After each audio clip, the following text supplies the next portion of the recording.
예, 446쪽에 계약의 성립인데, 계약이 성립되는 건 보통 이제 청약과 승낙으로 성립이 되죠.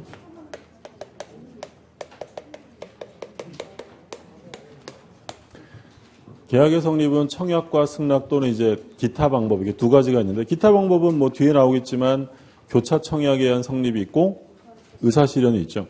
근데 뭐 고전적인 계약의 성립은 청약과 승낙의 합치입니다. 이때는 뭐 객관적, 주관적 모두 다 합치가 돼야 되는데, 그럼 청약을 좀 보면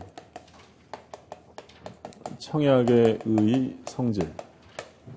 청약은 반드시 구체적이고 확정적이어야 합니다.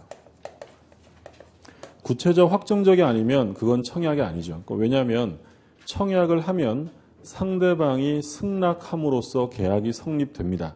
그러려면 청약은 구체적이고 확정이고, 예를 들어서 갑이 을한테 너 우리 집 살래라고 의사를 표시합니다.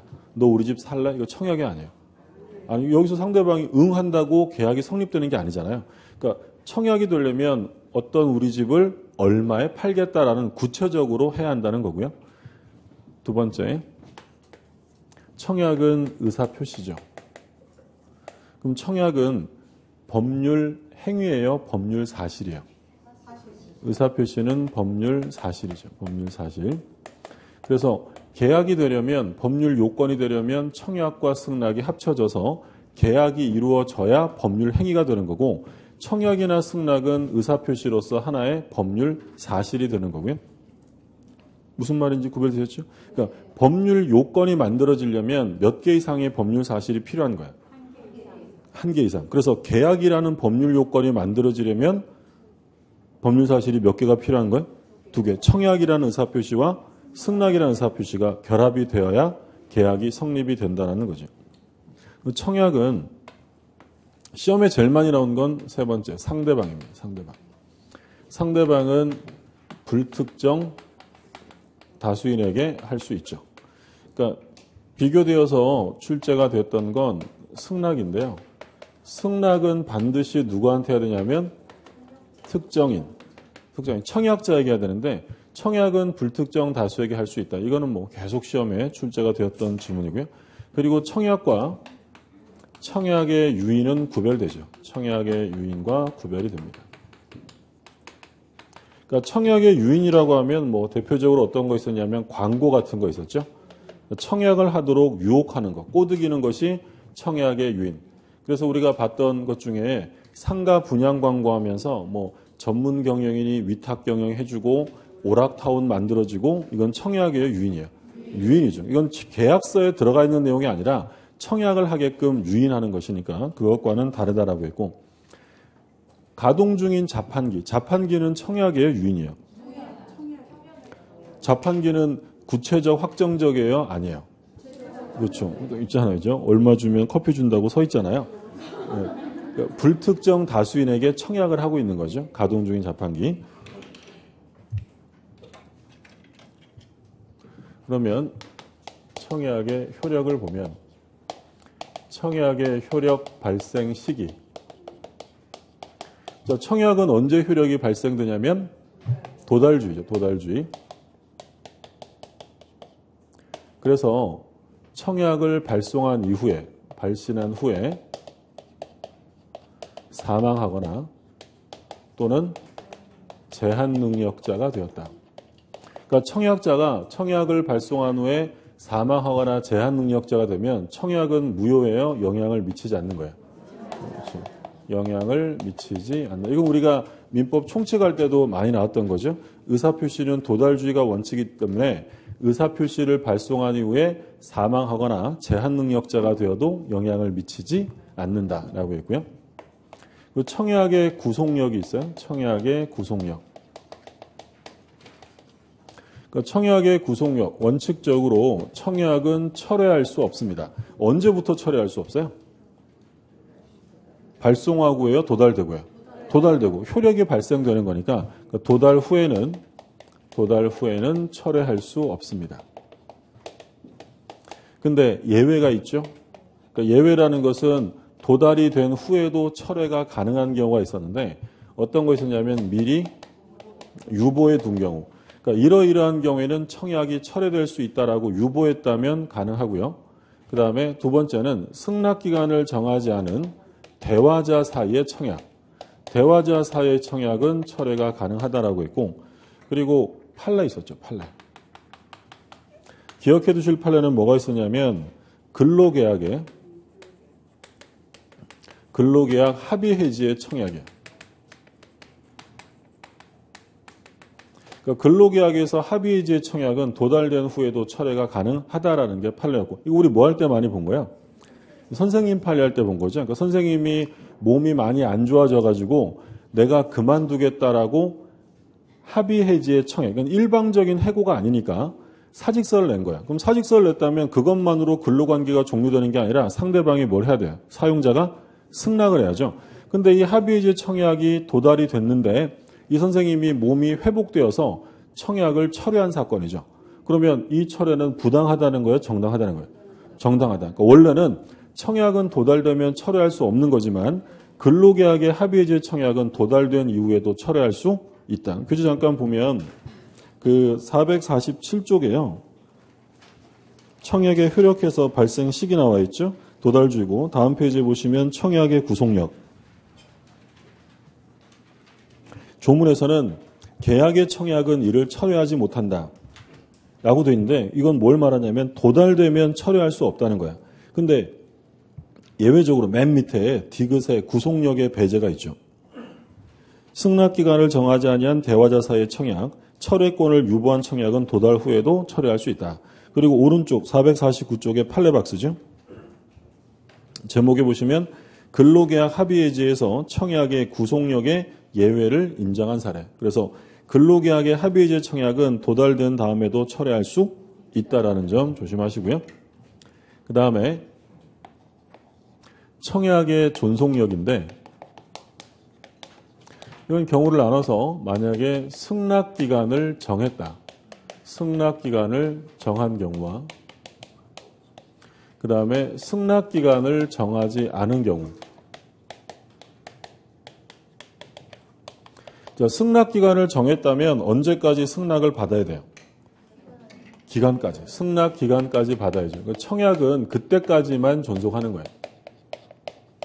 승낙기간을 정하지 않았다면 언제까지 받아야 되냐면 상당한 기간까지 받아야 된다. 그래서 여기서 알 수 있는 점은 청약을 할 때는 꼭 승낙기간을 정해야 돼요? 정하지 않아도 돼요? 정하지 않아도 상당한 기간까지 받으면 돼요. 그러니까 유의하실 점은 승낙기간을 정했다면 승낙기간까지 발송만 하면 돼요? 승낙기간까지 받아야 돼요? 받아야 돼요. 그죠? 조문 좀 볼게요. 그 448쪽에 528조 1항을 보세요. 맨 위에 조문 박스 528조 1항. 승낙의 기간을 정한 계약의 청약은 청약자가 그 기간 내 승낙의 통지를 뭐라고 돼 있어요? 받지 못한 때에는 효력을 잃고요. 그리고 밑에 529조 보면 승낙의 기간을 정하지 아니한 계약의 청약은 청약자가 상당한 기간 내에 승낙의 통지를 받지 못한 때는 효력을 잃는다. 그때까지 도달, 받아야 한다는 거고요. 그 다음에 이제 승낙인데, 승낙도 역시 의사표시로 법률 사실에 해당이 된다라고 있고요. 1번은 중요한 거 아니고 그냥 개념인 거죠. 의사표시로서 법률 사실이고 청약과 결합이 되어야 법률 요건이 되는 거고요. 그리고 이제 시험에 중요한 건 상대방인데 승낙의 상대방은 반드시 특정인이어야 돼요. 특정인. 청약자에게 하는 거고 청약과 비교해서 자주 나왔던 거니까 좀 봐두시고요. 변경을 가한 승낙이 있어요. 변경을 가한 승낙. 자, 변경을 가한 승낙은 뭘로 인정이 돼요? 그렇죠. 기존 청약을 거절하고 새로운 청약을 한 것으로 인정이 된다라고 했죠. 그러니까 가비을에게 6월 1일 날 너 우리 집 1억 원에 사라라고 매도에 청약을 합니다. 이 청약이 6월 3일 날 도달됐고요. 근데 을이 뭐라고 했냐면 내가 9천만 원에 살게. 9천에 매수하겠다라는 승낙을 해요. 6월 5일 날에서 6월 7일 날 들어갔다. 이게 바로 뭐예요? 그렇죠. 이건 변경을 가한 승낙이니까 계약이 성립될 수 없고 요거는 뭐로 인정이 되냐면 새로운 청약이에요. 그러면 이 갑이 9천만 원이라도 팔고 싶으면 다시 청약해야 돼요? 승낙만 하면 돼요? 승낙만 하면 되겠죠. 이게 이제 청약으로 인정되니까. 그래서 6월 8일 날 승낙을 해서 6월 10일 날 들어갔다. 그러면 두 사람 사이에는 일단 9천만 원의 매매 계약이 성립됐어요. 며칠 날 성립되죠? 6월 8일이죠. 둘은 격지자니까 승낙서를 발송한 때 발신주에 따라서 인정이 되고요. 그러니까 우리가 격지자 간의 계약은 발신주에 따른다. 그래서 발송한 날 성립이 되는데 근데 전제 조건은 뭐냐면 승낙 기간을 만약에 정했다면 기간까지 도달됐어야 돼요. 아까 여기서 뭐라고 했냐면 승낙 기간을 정했다면 기간까지 받아야 한다고 했잖아요. 그럼 기간까지 들어왔다. 도달이 됐다면 계약이 성립되는 시점은 도달시예요, 발송시예요? 발송시죠. 무슨 말인지 되셨죠? 그러니까 발신주의라 하더라도 승낙 기간을 넘어버리면 효력이 인정돼야 안 돼요? 안 된다라는 점이죠. 조심하시고. 그리고 승낙의 자유. 승낙을 할지 안 할지는 자기 마음이죠. 승낙의 자유고 뭐 회답할 의무가 있느냐. 회답 의무가 없다. 그래서 우리가 많이 봤던 판례 중에 뭐가 있었냐면 내일까지 답변이 없으면 계약은 성립된 것으로 알겠습니다라고 청약을 한 거예요. 이런 청약은 상대방을 구속할 수 있어요? 없어요? 없어요. 그렇죠? 그래서 승낙의 자유, 회답할 의무는 없고요. 그 다음에 연착된 승낙이 이제 조심하셔야 되는데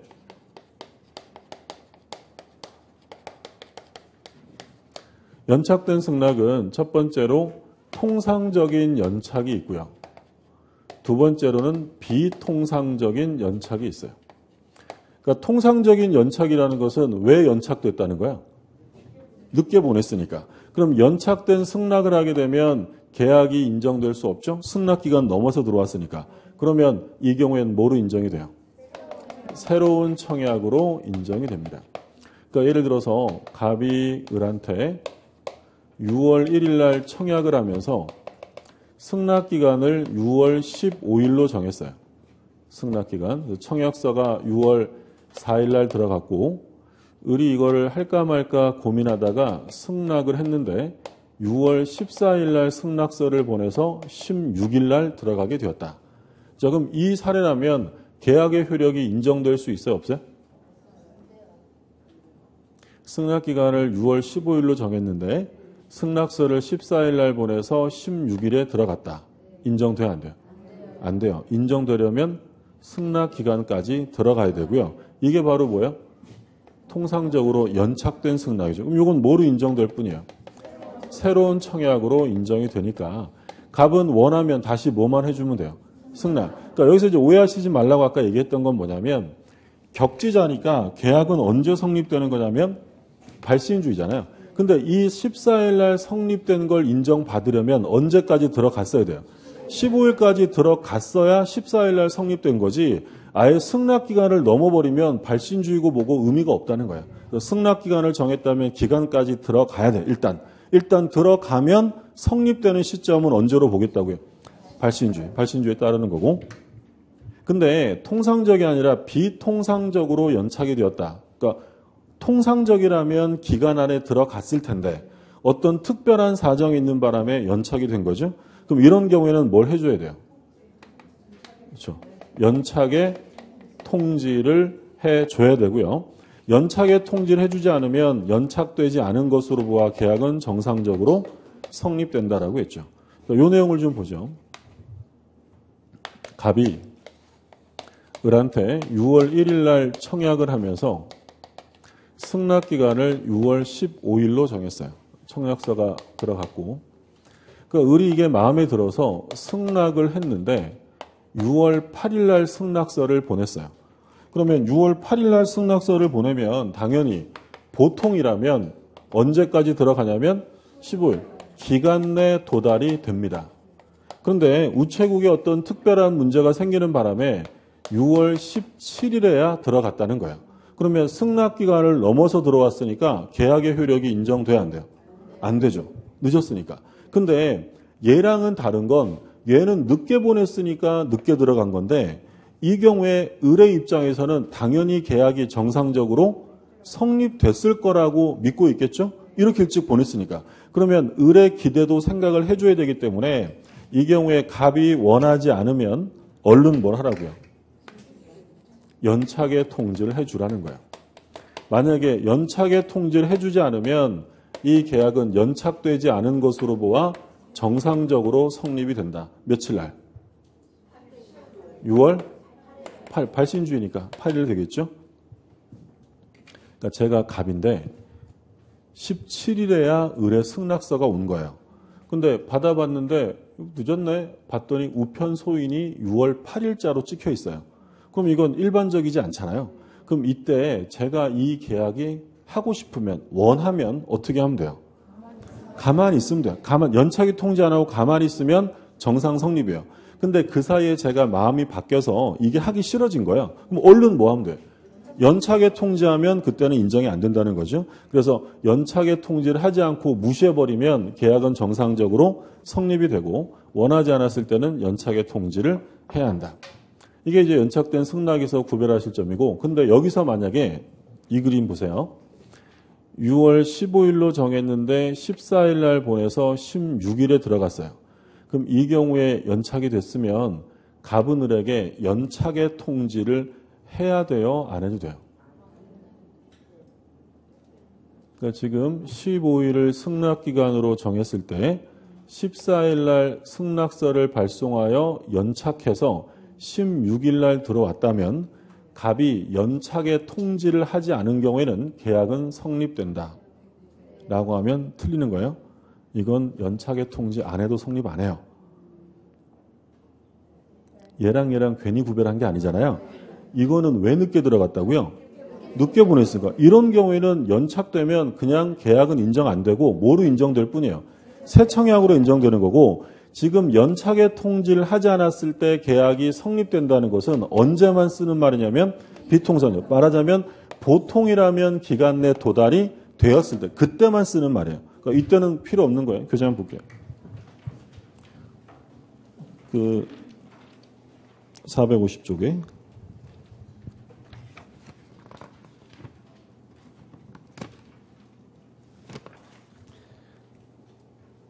450쪽에 조문 박스 볼게요. 582조. 예? 528조. 예. 쪽 아니고 조. 528조 2항을 보세요. 2항. 승낙의 통지가 전항의 기간 후에, 전항의 기간은 승낙 기간이에요. 승낙의 통지가 승낙 기간 후에 도달한 경우에 보통 그 기간 내에 도달할 수 있는 발송인 때는 청약자는 지체 없이 상대방에게 연착의 통지를 해야 한다. 그러니까 연착의 통지라는 경우는 첫째 줄 마지막에 뭐라고 되냐면 보통 기간 내에 도달할 수 있는 발송이다. 이때 연착의 통지라는 것이지 일반적인 연착의 경우에는 그런 거 필요 없어요. 섞어서 혼동하시면 안 되니까 그 점 조심하시고. 3항에 보면 청약자가 전항의 통지를 하지 아니한 때는 승낙의 통지는 연착되지 아니한 것으로 본다. 그래서 계약이 정상적으로 성립되어진다는 거죠. 오른쪽에 보시면 계약의 성립 시기는 뭐 특별하게 보실 거 없죠. 대화자 간의 승낙은 승낙 발송 시에 도달 시요. 대화자는 도달주의. 물론 뭐 구별의 의미는 없겠죠.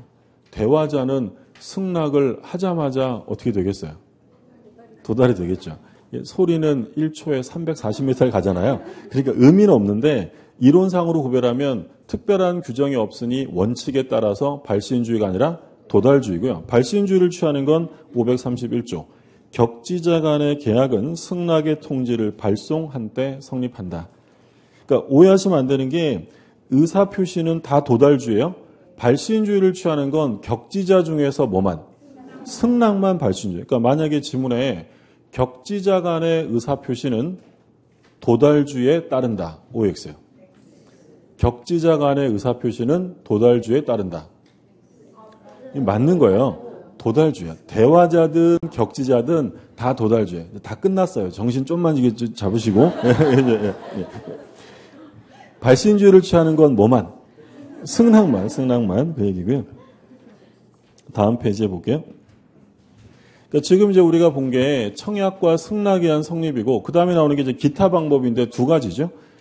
먼저 교차 청약에 의한 계약의 성립 533조를 보시면 당사자 간에 동일한 내용의 청약이 상호 교차된 경우에는 양 청약이 상대방에게 도달한 때 계약이 성립한다. 그럼 계약이 청약으로서 성립이 되는 거죠. 승낙을 한 건 아니지만 갑이 을한테 6월 1일 날 너 내 집을 1억 원에 안 살래? 라고 매도에 청약을 합니다. 이 청약서가 6월 4일 날 도달됐어요. 그럼 우리 청약을 받아보고 내가 살게 라고 하면 그건 승낙이 되겠지만 6월 3일 날 여기서 6월 3일이라는 것은 을이 갑의 청약을 알지 못하는 상황이죠. 근데 아주 우연하게도 을이 갑에게 야 내가 네 집 1억 원에 사면 안 돼? 라고 청약을 해서 6월 5일 날 도달됐다는 거예요. 그러면 을이 한 건 승낙은 아니지만 이런 경우에는 계약의 성립을 부정할 필요는 없죠. 인정해 주겠다. 근데 인정이 되려면 얘네들이 한 청약의 내용은 어때요? 반드시 같아야죠. 그리고 두 번째, 계약이 성립하는 시점이 언제예요? 6월 5일이죠. 그렇죠? 그러니까 만약에 지문에 교차 청약에 의한 계약의 성립은 동일한 내용의 후 청약이, 나중에 청약이 발송된 때 성립한다라고 하면 틀려요. 나중 청약이 뭐가 돼야 돼요? 도달. 그러니까 두 가지만 조심하시면 돼요. 동일한 내용이고 도달돼야 된다. 그러니까 이건 뭐 시험에 두 개 중에서 훨씬 더 많이 나오는 게 교차 청약이고요. 그 다음에 이제 오른쪽에 보면 의사실현에 의한 계약의 성립인데 조문을 보시면 청약자의 의사표시나 관습에 의하여 승낙의 통지가 필요하지 아니한 경우에는 계약은 승낙의 의사표시로 인정되는 사실이 있는 때 성립한다. 그러니까 승낙의 의사표시를 하지 않았지만 승낙으로 볼 수 있는 일정한 사실이 있으면 성립한다고 했죠. 그래서 뭐 우리가 예를 많이 들었던 게 서점에 가서 책에다가 자기 이름 쓰고 있다든지 또는 뭐 유료 주차장에 주차를 한다. 이런 경우에는 의사표시는 없었지만 그 행위로서 계약은 성립이 된다라고 했죠. 주의하실 점은 성립되는 시점인데요. 청약자가 인식해야 돼요? 사실이 있으면 돼요? 사실이. 그래서 괄호 2번 성립 시기 첫째 줄 마지막에 승낙으로 인정되는 사실이 있는 때 성립하는 것이며 청약자가 그 사실을 인식할 것을 요구하지 않는다. 인식은 필요 없고 자, 그럼 밑에 문제를 좀 보죠. 계약의 성립에서 틀린 것은 계약의 성립은 뭐 매년 무조건 한 문제 나오는 거니까 1번 보시면 청약은 그에 대한 승낙만 있으면 계약이 성립하는 구체적, 확정적 의사표시여야 한다. 구체적이고 확정적이어야 되고요. 2번 아파트 분양 광고는 청약의 유인의 성질을 갖는 것이 일반적이다. 이건 뭐 구체적 확정적이 아니죠.